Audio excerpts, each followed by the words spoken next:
Quelques applaudissements qui font plaisir. Et quelques personnes qui sont là évidemment en coulisses, je répète, masquées, distanciation, lavage gel hydroalcoolique, etc. Tout est fait. On enlève uniquement le masque évidemment pour venir ici en plateau. Caroline, bienvenue. Bonsoir. Qu'est-ce que ça fait alors de recevoir ce prix ?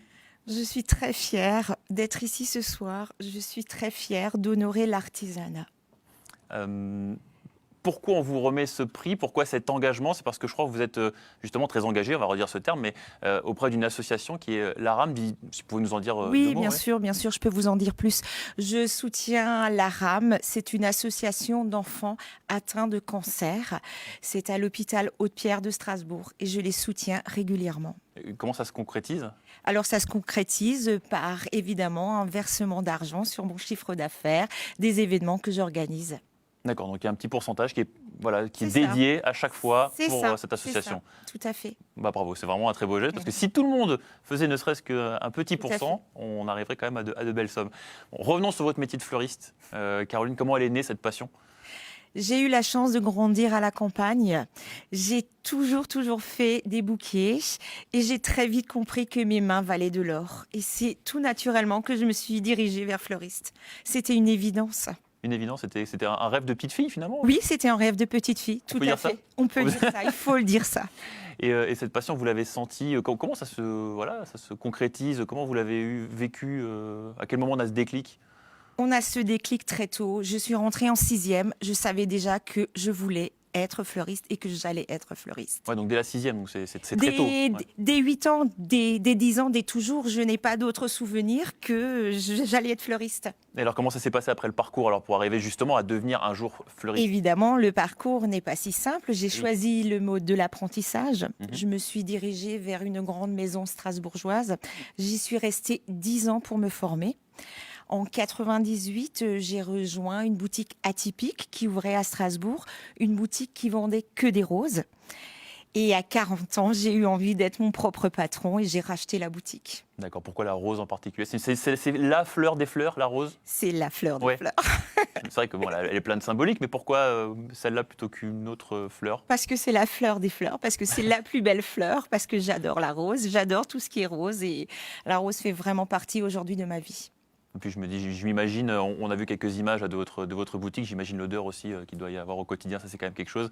Une particularité sur votre boutique, on voit quelques images, voilà. Comment vous avez réfléchi le concept du magasin ? Qu'est-ce qu'on y trouve ? Comment vous l'avez agencé ? Alors c'est une toute petite boutique, j'avais vraiment envie d'une maison de poupée, quelque chose de très petit, et j'avais envie que l'extérieur soit autant important que l'intérieur. C'est pourquoi je fais vraiment une vraie animation sur l'extérieur de ma boutique. Je crois que vous mettez des pétales devant, sur le trottoir. On fait plein de choses, on fait des pétales, on a planté un joli bac à plantes à l'extérieur, on fait énormément de choses. Mais c'est vrai que quand on habite à Strasbourg, on est tous déjà passés devant. Enfin, je veux dire, on ne peut pas louper ce magasin magnifique. Eh bien, tant mieux. Impossible. Tant mieux. Je crois que vous aviez quelques remerciements un petit peu, parce qu'on a dit, on a ouvert l'enveloppe, c'est un peu les Césars, etc. Sûr, c'est pareil, donc vous voulez remercier votre famille, vos amis. C'est ça. Alors je tenais déjà tout simplement à remercier la Chambre des métiers. Je tenais à remercier Marlène Schaeffer pour son engagement auprès des femmes dans l'artisanat. Je tenais à remercier l'AGR mondiale, la Caisse d'épargne, mais je tenais tout particulièrement à remercier mon mari, mes enfants, Julie et Henri, mes parents et 2 personnes très importantes qui sont là tout le temps pour moi, Odile et Sylvie. Sans toutes ces personnes, je ne serais rien. Alors merci d'être là à mes côtés tous les jours. Merci beaucoup Caroline. On sent en tout cas votre émotion se voit dans votre regard. Oui. Ça fait vraiment plaisir de vous voir repartir avec ce trophée. On vous remettra ça comme on a dit avant, on vous remettra tout ça hors plateau avec les autres dotations. Bravo en tout cas, encore une fois, je propose qu'on applaudisse encore une fois Caroline. Vous vouliez rajouter bien sûr.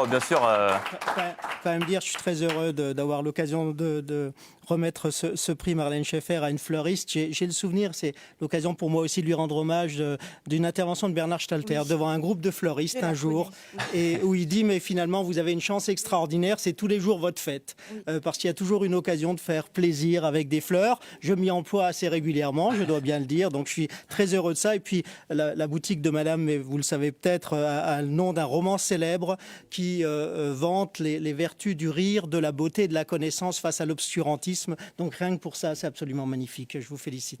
Merci d'avoir... merci. Beaucoup. Merci beaucoup Christophe et Caroline. Voilà, vous allez quitter ce plateau sous les applaudissements et on va passer au deuxième prix. Du coup, Véronique est de retour. Je suis là. Vous êtes là pour remettre le prix de Mademoiselle Artisanat qui vient là bien souligner les mérites d'une jeune apprentie qui est actuellement en formation dans l'un des CFA d'Alsace, des métiers de l'artisanat. Donc vous avez déjà décacheté l'enveloppe pour gagner du temps, c'est incroyable. Donc qui est la lauréate de ce Mademoiselle Artisanat? J'avais hâte. Donc Mademoiselle Artisanat, c'est Lucie Yound. Et Lucie est là, Lucie également.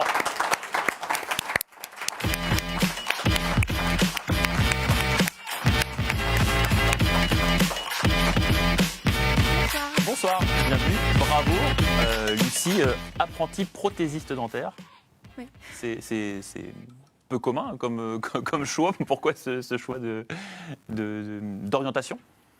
J'ai eu beaucoup de problèmes avec les dents étant plus jeune et ça m'a mis dans la voie tout naturellement. D'accord, c'était ça le déclic, c'est pas mal. Ça fait quoi de recevoir ce prix?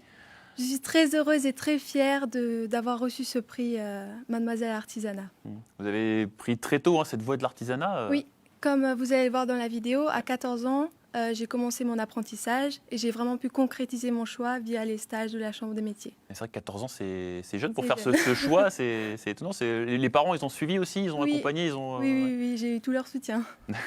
Bon alors, Lucie vient déjà de le dire, il y a une vidéo, elle pourrait presque faire le métier. On est allé voir un petit peu justement comment ça se passait quand on est apprenti prothésiste dentaire. Eh bien, regardez.